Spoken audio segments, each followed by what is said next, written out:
Here's how I learned C. It started with this book, The C Programming Language by Kernighan and Ritchie.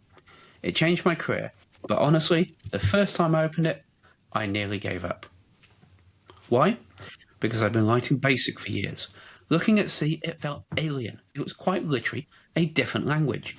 I now had to learn about macros, includes, chars, structs, unions, compiling, and linking. This was nothing like BASIC.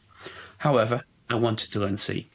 So I tried making a small CLI program to process some data. And then I came up against pointers.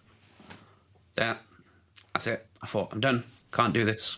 A little while later, I tried again. This time, lighting a simple computer game. And guess what? I wanted to quit again. Rendering graphics was brutal. Plus, I can't draw to save my life. Eventually, though, through work experience at school, I got to work with a real software engineer. He was so fast and fluent in C, it absolutely blew my mind. He showed me how to write C on a VAX VMS terminal system. But my ego took a hit. I thought I'd never be this good. But I didn't stop.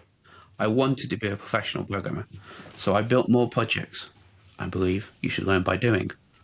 And every time I wanted to quit, I told myself, embrace the suck. A couple of years later, I wrote my first piece of professional C, a graphical web counter. Well over 100,000 people used it. Well, technically, they visited a website that used it. But it was my code. It was deployed into production, something I'd built. Wasn't perfect, but by now I was feeling more confident. If I kept building, I would keep on learning. Then I built one of the most significant projects of my life, a CLI program to compress text files using Huffman encoding. It impressed the people I worked with because it was so fast. But more importantly, it proved to me that I knew C well enough to create a great program. I had achieved my goal. I had learned C.